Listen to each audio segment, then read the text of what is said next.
identifying the encrypted archive locator's signal. The coordinates have been sent to your map.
place. Melbourne won't define the season. Can you consider Kimi in a possible title fight? Yeah, he'll be definitely. Andrea Kimi Antonelli vince il Gran Premio di Cina. What just happened? Here we go, Kimi. Victory. You were born in 2006, right? It's ridiculous. George is a killer. Makes him so good is that he never stops fighting. Youngest ever World Championship leader. To win a championship, it's exponential, the effort that goes into it. Don't get ahead of yourself. It will come. It's turning out to be all that he was hyped up to be. George's got a fight on his hands. He's got this 19-year-old kid beating him.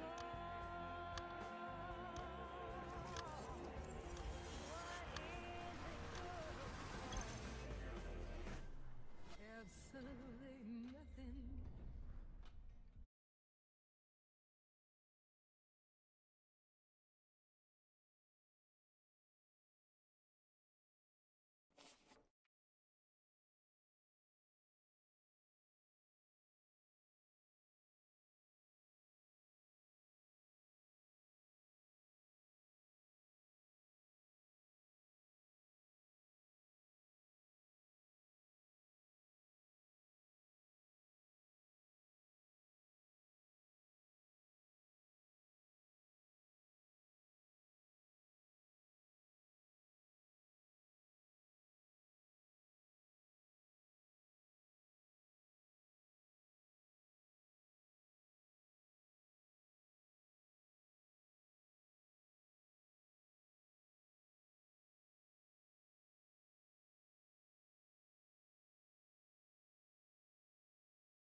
Shaking in your boots, aren't you?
have to adjust, and that's where they got the tailwind today as well, which takes away quite a lot of downforce, especially compared to a decent headwind, like your aeroplane always taking off into a headwind.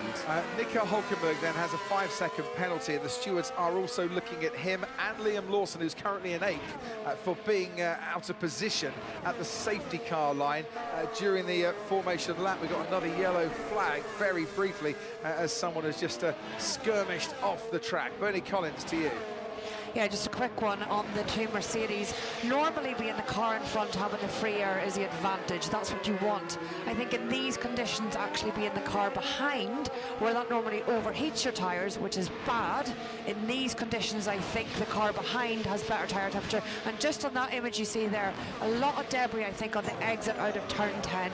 One to watch for if cars are side by side coming out of there. There's a bit of debris broke left and right of the racing line that could cause someone an issue later on. Which could be property of McLaren or property of Williams. Alex Albon out of the race after being hit in the side by Oscar Piastri, who had to change his front wing, and Arvid Lindblad out of the race because he couldn't get his car into gear. Karun Chandok, to you. Yeah, they've given George Russell a bit of advice, and Kimi Antonelli's 2% rearward on the brake balance into turn 10, and that's why he's having less lock-up issues. So 2%, as Martin well knows, is a massive amount in terms of brake balance. It's a great deal of balance of bias towards the rear, but you can see that Antonelli is more confident on the brakes into that hairpin than George Russell. Catches him, we're not quite there yet, but I tell you what, if we've got a season of this coming up, it's going to be great, isn't it? Because these two, there's nothing between them, kind of anywhere, really.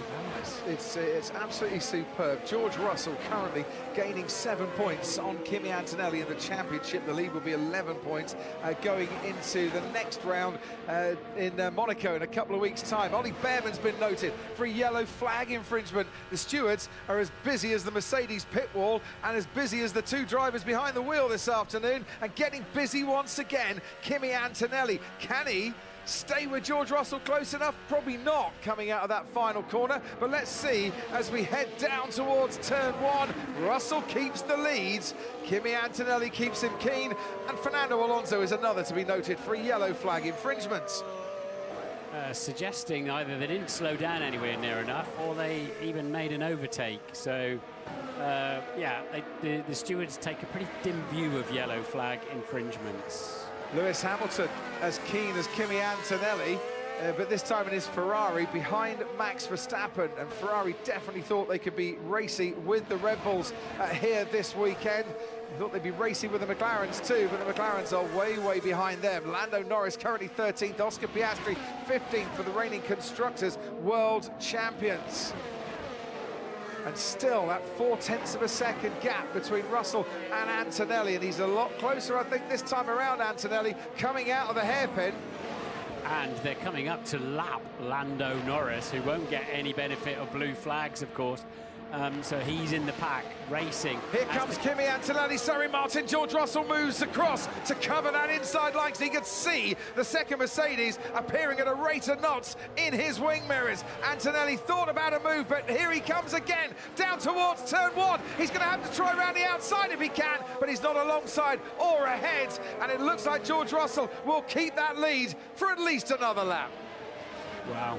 Yeah, so they're starting to catch quite a pack of back with Norris in it coming back through the pack, so that'll be painful for Lando Norris if he's obliged to get out of the way for blue flags. I mean, not Lando Norris's happiest track, one podium here, and it's his only point scoring finish in 6 appearances, but this could be a new wave of disappointment for the reigning world champion if he's about to get lapped by our leaders on lap 22 of 68, so we're not even at a third race distance currently. I mean, as Hamilton goes straight on at the chicane there, behind Max Verstappen and trying to close in on him, he goes straight on, and once again the two Mercedes dicing away down at the hairpin, and once again George Russell managing to stay in the lead, but for how much longer? Because here comes Kimi Antonelli as they lap one car. Antonelli moves back into the lead of the Canadian Grand Prix. It is You, sir! You, sir! You, sir! You, sir! As far as Mercedes are concerned. And it's arrivederci in terms of Kimi Antonelli for George Russell currently. Lap 23, the young Italian is back in front. Again, that critical track position then, as we sort of think about pit stops, or if there's a safety car, it'll be very bad news for George Russell at this point. And it looks like Antonelli is trying to check out a little bit. Russell must stay within 1 second of him to keep that overtake facility. This might be one of the few times in his life that Kimi Antonelli is happy to see Lando Norris ahead, because today Lando Norris is almost a lap down and he leads this Canadian Grand Prix. Meanwhile, in the other McLaren, Oscar Piastri has a 10-second time penalty for causing a collision. It took Alex Albon out of the race. He went straight into him at the hairpin, and he is now going to get a 10-second penalty, and it's a third lockup, wasn't it, from George Russell that caused his problems again. Yeah, he's struggling down at that hairpin, but he should. But then Antonelli is going to get the overtake as well from the back of Lando Norris on this lap at least. And Norris then, as I was mentioning, his tyres already look ugly and they've not been on very long, is obliged to get out of the way. That is major disappointment there for Lando Norris. And, well, there'll be a big extensive debrief at McLaren after this race. Who made the call to put the intermediate tyres on? What was the reasoning behind it? Did they think that more rain was coming? And if they did, who was the weather forecaster? Because it hasn't arrived. Yeah. And of course then the skirmishes they've had were all because they were out of position. You know, it's had a snowball effect on McLaren's afternoon. If they hadn't had that problem, Piastri wouldn't have been mid-pack, able to run into anybody. So behind the front two, Max Verstappen got a bit of a buffer now ahead of Lewis Hamilton after Hamilton's trip to the grass. Is that a big lock up there from Kimi Antonelli? Just when you think it might settle down, Antonelli this time is the one to lock up, and George Russell retakes the lead of the Canadian Grand Prix. But he's half a car length ahead, and Kimi Antonelli could fight this one back again. Towards the final chicane we go. Is Antonelli far enough ahead to claim the corner? And do they touch? Antonelli has to go over to the runoff area and takes the lead, but he might need to give that place back again. Was he ahead enough? Was it his corner? The gloves, they might have come off. They've been thrown away in the dustbin at Mercedes because they are scrapping at every corner on every lap. Yeah, I'm expecting a call soon from the Mercedes pit wall of like, okay, right, calm this down. You're now rubbing wheels. And unsurprisingly, he's been told to give that position back because Russell was far enough up the inside and Antonelli went off and gained track position. And if he was smart, he needs to give the position back at a convenient place so he can immediately try and have a run back. Why, mate? You pushed me off. And I was ahead. Like, what's the point? Kimi Antonelli has a difference of opinion after being told to give the place back. He has done so. This hairpin is causing all the issues today, and there is, to reiterate, a big tailwind going into that hairpin, which is making braking very, very difficult indeed. Here comes Antonelli again, and I get the feeling at the end of this straight we might have a carbon copy of the previous final chicane moment, because Antonelli is gaining on George Russell. He's not ahead this time. Russell's got the inside line. They're perilously close again, but this time there is no contact. There is no wheel rubbing, and George Russell stays out in front. Down towards turn one we go. What a Canadian Grand Prix this is. Mercedes locking out the front row for the first time since 2016. It was Hamilton and Rosberg back in that day. We know the scraps between those two over the years, and Russell and Antonelli are giving us a repeat treat. It's absolutely breathless, and we're nowhere near half distance yet. Oh, this is the way to end a big weekend of sport, isn't it? Put all your disappointments behind you and get treated up to an absolute barnstormer of a Grand Prix. Kimi will give you the position. Convenient just before the freeze. I think that was just when it was given to him. So head down. George, a lot of laps to go. Yeah, I think what George was saying there is the way he gave me, where he gave me that position back was cheeky, but that's exactly what you've got to do. You've got to hand it back. So you've got a way of then immediately trying to re-overtake them. Cost Kimi Raikkonen a Grand Prix in Spa once, that by not... sorry, it was Lewis Hamilton who lost the race, wasn't it? And then Kimi Raikkonen won it back back in Spa by giving a place back, then immediately re-overtaking. Almost. That was the words of Marcus Dudley talking to George Russell, and I think I heard Toto Wolff in the background with a George. Not quite sure what else was said. Ted Kravitz, we've been trying to head down to you in the pit lane for a while, but there's been quite a bit going on. But what's happened to Fernando Alonso? Yeah, after a great start and up 9 places, Fernando at the beginning, Alonso's been dropping back with a reliability problem and has now returned from the race, not permanent. That's a shame. So they have been told to tidy up the racing, stop this wheel banging now. We've got a 1-2, we got 1,400 people back at the factory, plus the power unit factory, plus all of our sponsors and partners and the manufacturers, and like, we've got this race under control. Have a go. Do not wipe each other out, and they claimed perilously close to that, didn't they? I mean, Martin Brundle, I'm not going to disagree with you here, but on behalf of the millions of other people around the world, who the hell has said that? That is Bono and Toto to them, like, tidy it up, like, have a race, but do not start knocking each other about. Here comes Kimi Antonelli. The final chicane is getting ever nearer, and is that Toto Wolff's arm on the radio to Bono to have a little chat to Kimi Antonelli's race engineer. Here he comes again, though, the Italian. Into turn 1 we go. We're on board with the championship leader, and he's just a fraction behind his teammate once again. Every time he forces George to go defensive, it tightens George's lineup into the next corner, and that's why Antonelli is all over him like a rash. And I come back to what I said earlier on. Antonelli is just that tiny bit faster, isn't he? He was yesterday, but George's nous and experience is somehow keeping him in good track position. The more pressure Kimi Antonelli keeps putting on, the more entertaining this race is going to be, and it's brilliant to see. And it's also very good to see George Russell actually being as calm as he is and keeping that lead as often as he has under constant pressure, as once again Antonelli steams into that braking zone at turn 10. I don't know if that was advisable on that occasion, because it seems to me he's come out a couple of car lengths worse off by doing so. So what are Mercedes going to do on pit stops? And Antonelli has a little look, but this time Russell did not go and defend fresh air. Karun at Sky Race Control. Yeah, very strange radio message just now from Pete Bonington to Kimi Antonelli saying both cars are under investigation. I'll try and get you more information. Nothing's come up on page 3 as far as I could see. Page 3 on our timing screen where we get all the stewards' info. Yes, sorry.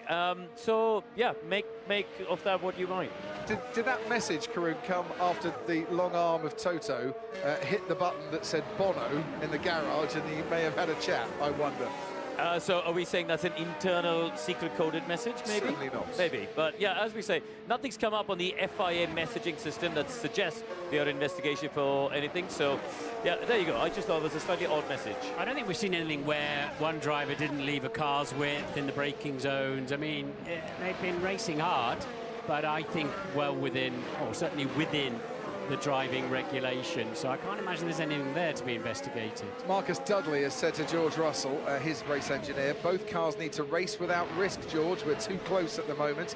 And Bono, Peter Bonington, Kimi's race engineer, has said, Kimi, we need to tidy up this racing. If you can't keep it tidy, we will stop it. Lap 29 of 68. Canadian Grand Prix. George Russell looking at his mirrors, as he has been doing quite a bit, seeing his teammates behind him and close, as he has done quite a bit. And look, from the stewards, Martin, no further investigation. They might have been looking. It might have been noted for an incident into that final chicane. Yeah, well, I think we know which one that was. So George's front left tyre looked ugly. It's got some graining on it. And I think that's hurting him a little bit. You can see Antonelli's tyres are better. Look at George's front left. It's our right, of course, and I think he's really beginning to struggle on those tyres. And he's gone off into the grass. Kimi Antonelli's back in the lead again. Lando Norris unlaps himself, and George Russell slowing down. Is he stopping, and is he out of this race? He has come to a standstill by the side of the track. And after 29 laps of brilliant racing, it's all over for George Russell. He was the race leader. He's the third retiree now from this race. Make that fourth retiree from this race. And he is not best pleased, as you can see. And that's very painful for his championship chances as well.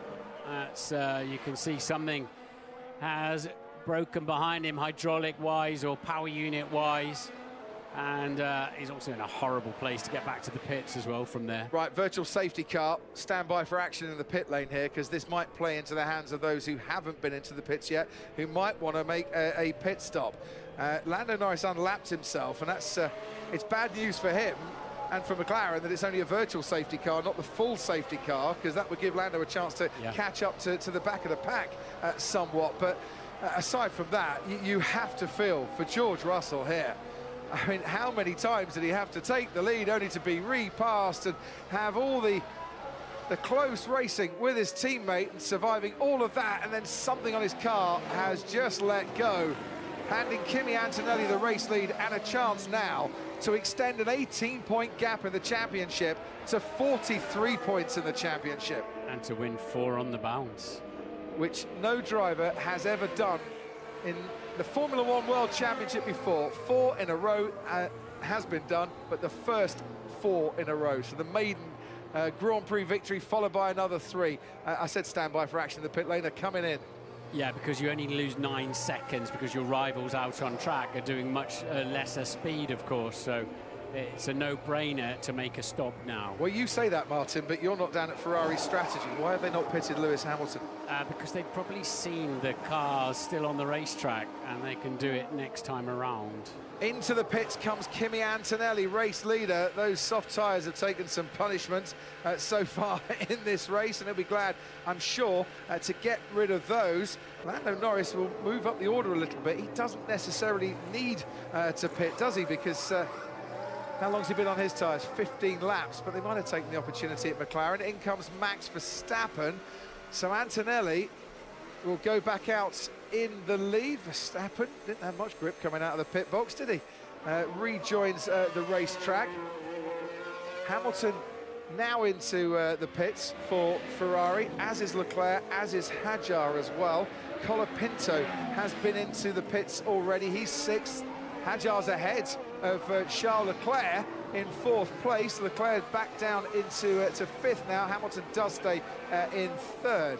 That is Charles Leclerc coming out of the pit, so he's lost a place to Isaac Hadjar in the pit stop there.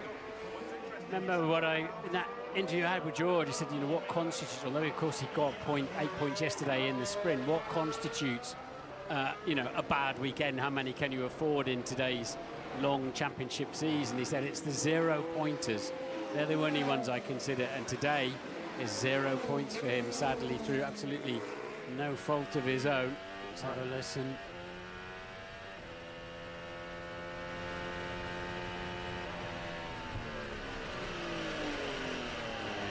Sudden loss of power. Yeah, he just drove off the track to get off the track rather than, oh dear, sounds like a bag of spanners, doesn't it? Oh, and that's why he still stood by the side of the track, shaking his head, and why he literally couldn't wait to throw the headrest out of the car as well. George Russell hasn't had a DNF since Silverstone 2024, a 38-race finishing streak stretching all the way back to his home Grand Prix. He is out of this race. Ted Kravitz.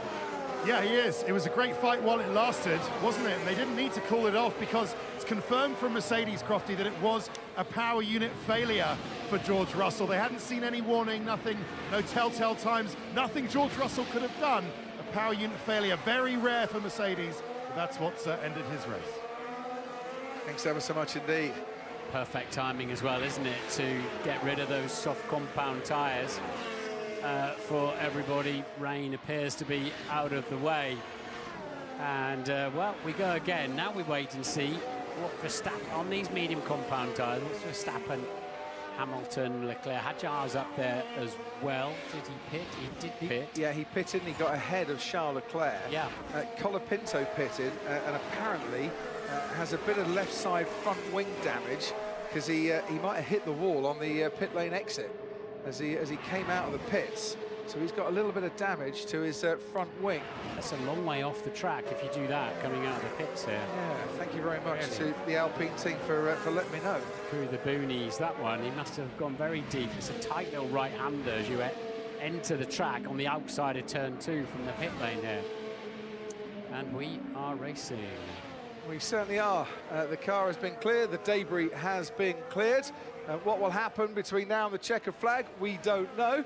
But what will definitely happen for the first time this season in the Grand Prix is that pole position will not win the race, because the pole sitter, George Russell, is out of the race. And he's been noted, as you can see there, and I dare say that's for throwing the headrest out of the car and onto the track. Yeah, that might be a fine. Might well be a fine for George. I can't imagine they're going to do something like a 3-place grid drop or something for the next race. That'd be a bit brutal, wouldn't it? Yeah, adding insult to injury, that would. Right, here we go, racing again then. Charles Leclerc on the tail of Isaac Hadjar. Already Kimi Antonelli has got... Slow McLaren there. I would imagine that's Oscar Piastri that's just been lapped. It is. Oscar Piastri has been lapped. He's down in 12th place currently, and a 10-second penalty coming his way for crashing into Alex Albon.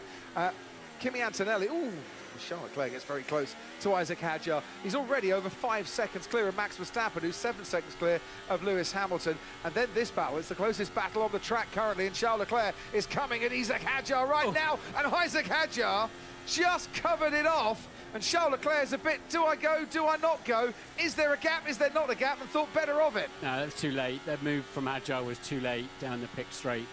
I imagine Leclerc will be complaining about that. It's kept Hadjar ahead, but it was very touch and go as to whether that was moving in the braking zone, and too late by Isaac Hadjar. Right, Bernie Collins, down to you. Yeah, I was just going to come in a little bit crafty on Ferrari strategy, how we've ended up in this position. How is Charles Leclerc behind Isaac Hadjar? Well, the reason... 2 seconds, Bernie. Okay, that was nearly a cute one. Very calm Charles Leclerc reporting back on that one. Please carry on. Yeah, I was just saying he was 1.6 seconds behind Hamilton when they got to the pit lane at that VSC, so he had to open the gap to Hamilton, and that's how he dropped Isaac Hadjar. The lap earlier, they were actually past pit entry before the VSC was deployed, so that's why they're in these positions. That makes sense. Thanks a lot, Bernie. Oh, he almost got completely onto the grass as well. Yeah, you can't do that. You can't wait for the other driver to make their move and then react to it. And he made 2 moves as well down that straight, and then didn't leave a car's width when he got to the braking zone. So Isaac Hadjar there, he'll be the race director will be looking at that, and he'll certainly be getting some instruction to not do that again.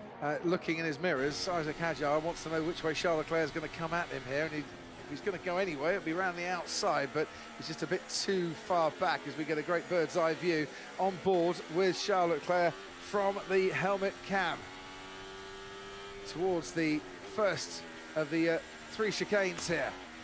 Oh, these looks really clunky, doesn't it, as they go over the curbs? Not much soft suspension in these Formula One cars.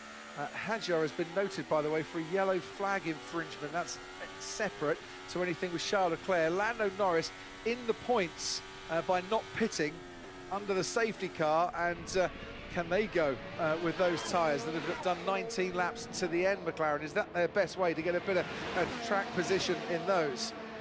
2 completely different ways to open the wings. If you watch, the Red Bull looks like you could sort of climb through it, and of course the Ferrari does the little somersault when they close it. As you can see, as they head down the straight, Leclerc got a little bit leery coming out of turn 9, and it cost him some time. Confirmation that George Russell has been noted for throwing that headrest out of the car. That's why he has been reported down the main straights to start lap 37. Isaac Hadjar currently in 4th place, ahead of Charles Leclerc. In the second Ferrari here, Lewis Hamilton 5.5 seconds behind Max Verstappen, who is at one stage could have seen Kimi Antonelli ahead of him, not now. But Hamilton seems a lot happier on these tyres. He's catching Verstappen. There's a long way to go. But the last 2 laps, Hamilton well into the 1-minute 15s and looking decidedly happy now in this phase of the Grand Prix. Yeah, 1:16.5 for Verstappen last lap, or 1:15.6 for Lewis Hamilton. Lando Norris on Pierre Gasly down the back straight. Lando Norris up into 8th place.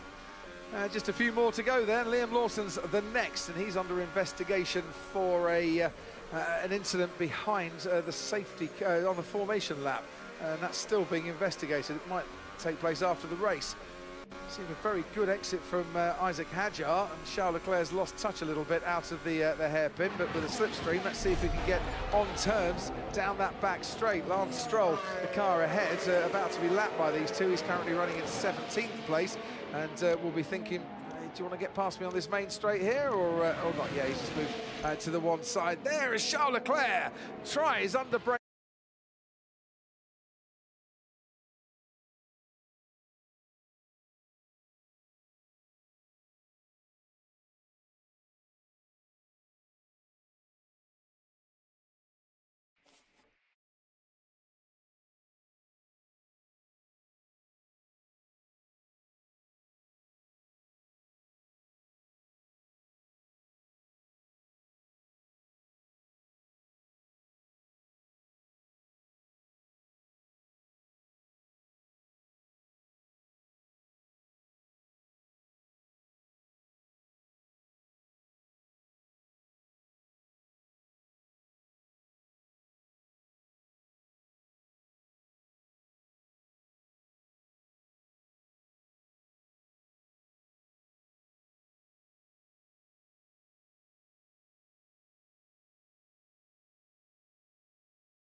Stop it!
for the world champion and his second retirement from this race in successive years. Last year, made contact with his teammate down the main straight. This year, he thinks it's a gearbox problem. Oh, and that did sound absolutely wrong, didn't it? Yeah, it was under full load. It's kicked into anti-stall to keep the engine going. And the engine still running, so that sort of sounds all right. So it's transmission issues there for Lando Norris. So Piastri then might just sneak into the points yet this afternoon. Well, he's got a 10-second penalty as well to contend with. So if he's going to do it, he's going to do it the hard way. Race leader, Kimi Antonelli, 6.5 seconds clear of Max Verstappen. Lewis Hamilton still the fastest man on the track, and that's not going to help Kimi Antonelli's cause much there. Rather blocked, trying to lap the Cadillac. Finally, he manages to get past him, and that's Esteban Ocon behind Perez down in 16th. But that will have cost Antonelli a bit of time. Yeah, it has. Look, the gap now under 5 seconds. Yeah, because those two are squabbling hard, aren't they? Perez there. What is this guy doing, man? To be fair, it's a good question. What he's doing behind Antonelli is defending against Esteban Ocon. No defence there. Ocon had that move made, and he's up the Frenchman into P14. Yeah, it's easy to say, much more difficult to do, but Kimi's got to keep the heart rate under control, hasn't he, in these moments? Because it doesn't improve anything, getting angry behind the wheel. Quite the opposite. But meanwhile then, it did cost him 2.3 seconds, as you said, on that previous lap. And Hamilton now just 8.8 off the lead. We're on board with him. Down in third place. Second Italian driver, Kimi Antonelli, in Formula One World Championship history to win 3 Grand Prix in a row. The previous one, Alberto Ascari. A couple of years before you were born, Mike. Was that in the 50s, was it? It certainly was. Yes. Way back in the dawn of the World Championship. There's the damage on Colapinto's car, but he's still going around nicely in 6th place, as long as the race control don't think that's a dangerous piece that might come flying off and hit another driver or a marshal's post or what have you. But it looks all right, doesn't it? It's not going to help his front left tyre much, though. Not giving it much protection, I wouldn't have thought. And already a bit of grading maybe on that. Yeah, I think the team could justify that that's still substantially attached to the car. Antonelli, 4.8 seconds clear. Sergio Perez has hit a wall somewhere, I would imagine. Or another car, or Ocon, wasn't it? He was having a big old squabble. Yeah, Ocon had got ahead of him. Massive front suspension damage there for Sergio Perez. He is out of this Canadian Grand Prix, and it's his second Canadian Grand Prix DNF in a row, along with Lando Norris. We have now lost 6 cars from this race. Lindblad before it started, Albon, Alonso, Russell, Norris, and now Sergio Perez. And this is the incident, Martin, as... Yeah, okay. Oh, no, it just broke.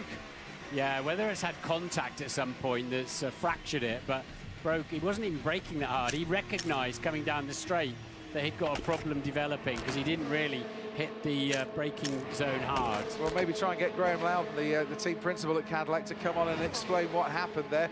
Race leader, Kimi Antonelli.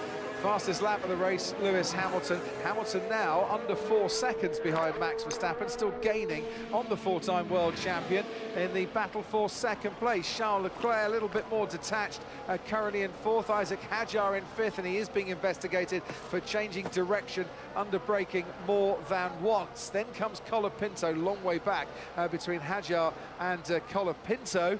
And after that, Liam Lawson and Pierre Gasly, Carlos Sainz and Ollie Behrman back up into the points after Lando Norris's retirement. Yeah, Perez had mentioned to the team he felt a problem developing, and I think he was probably heading back to the pits when it collapsed completely. If Hadjar does get a penalty, it won't affect his position in this race. He's 39 seconds clear of Franco Colapinto and the rest. George Russell back in the paddock then, and Toto Wolff has come out from the garage to have a chat. They arrived in Montreal on Toto Wolff's plane. Toto and Susie Wolff and George Russell and his partner Carmen and Kimi Antonelli was on that plane too. And I don't know who's going back on the PJ or anyone's going back commercial, but that could be quite the conversation at 36,000 feet. Who have we got dicing? This is Bortoletto and Alonso. Yeah. And Stroll, I should say. Stroll, isn't it? Yeah, Bortoletto and Stroll. Lance Stroll down in 15th. He'd now been passed by Gabriel Bortoletto. Look at the timing there. They shouldn't actually be close to each other, but there you go. While my attention diverted to the stewards page yet again, they've been very busy in this. It's a 10-second penalty for Isaac Hadjar coming up. Not a surprise, Martin. No. 10 seconds, as you say, shouldn't matter too much, though. I think it won't affect his position, but you can't do that at 200 miles an hour. You just really can't. Stroll's 2 laps down. That's why. Yes. Nico Hulkenberg's currently in 12th. He normally makes 11th, very much his own. I dare say, the way this race is shaping up, he could be on for a points finish if he just manages to keep on the road, because we are losing quite a few cars in this race. And I'm not saying that wasn't foretold by those clever people in the paddock. Yeah, absolutely. Carlos Sainz in the points for Williams. They've had a bit of a steady weekend, but got a point, didn't he, in the sprint yesterday? No, he finished top 10, but not a point. That's right. Yeah, got in the top 10. So, but he's now a 9th today. So definitely some points if he can stay there. Yeah, we lost Arvid Lindblad before it started. Lando Norris, meanwhile, is trying to make his way back to the paddock. Seriously popular man. No surprises for that in these parts. And getting back to the paddock might not be the easiest thing in the world for Lando Norris. There's not much room to walk on the paths around here. As it is, they've just closed the pit lane entry, and they've deployed now the virtual safety car. I wonder if there's a bit of debris at the entrance to the pit lane. Sergio Perez coming through there after his front suspension issue and pitting just a couple of laps ago. Could well be, unless somebody else has parked. There's that debris. There's the marshal. Yeah. Well done, sir.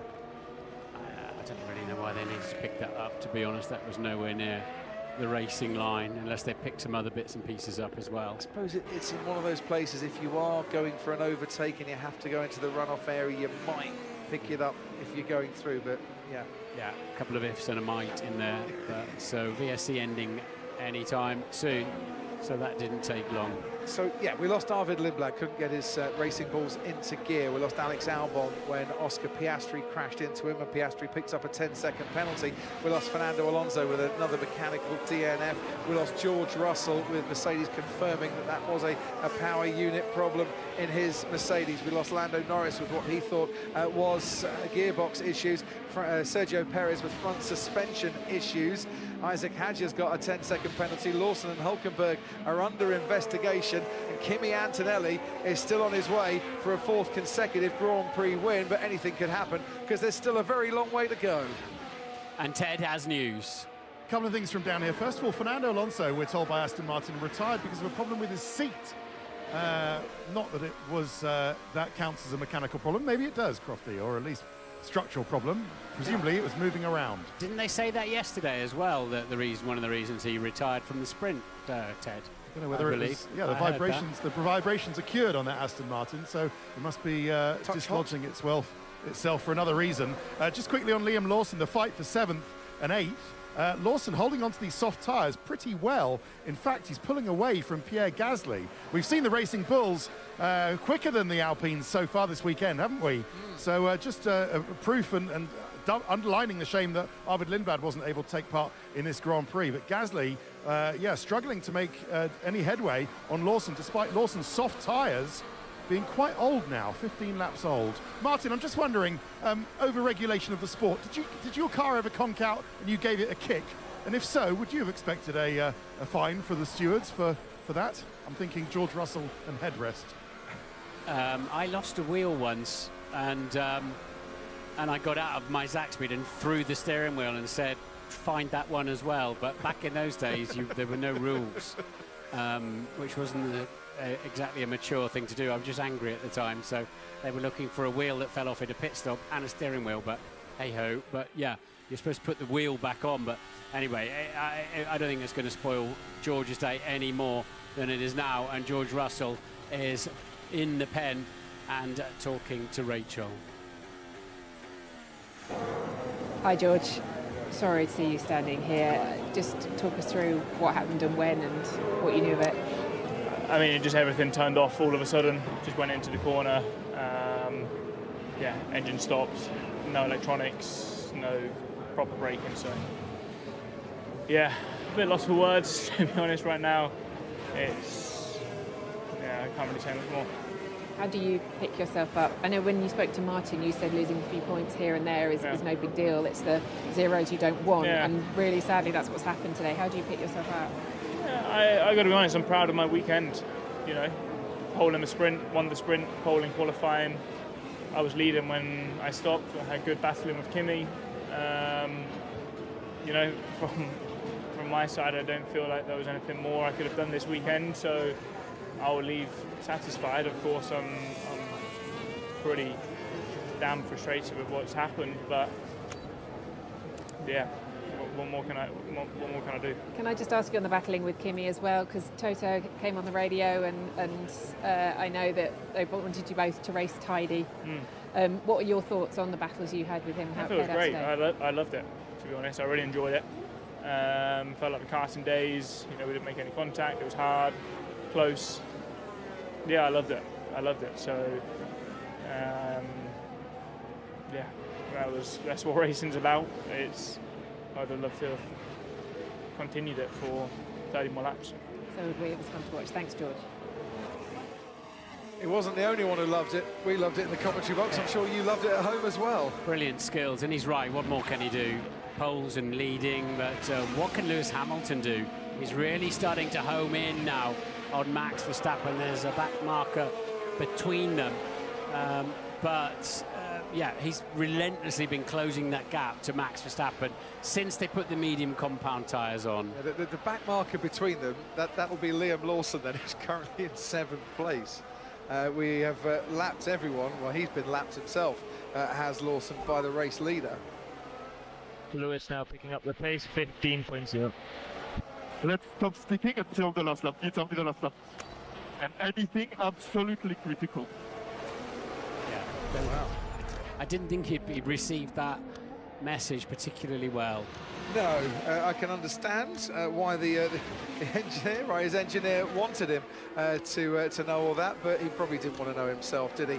Right, Lawson has been lapped by both Verstappen and Hamilton, and they can resume their battle without any car in between. 203 career podiums for Lewis Hamilton, on for a 204th, but will it be a runners-up spot here in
dare you show your gun?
Requesting suppressive fire!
Re-verifying the encrypted archive locator's signal.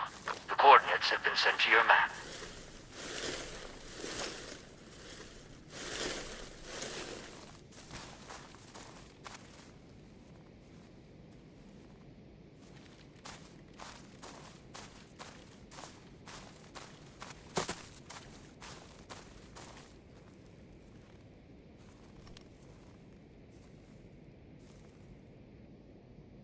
The encrypted archive locator has been activated. The coordinates have been sent to your map.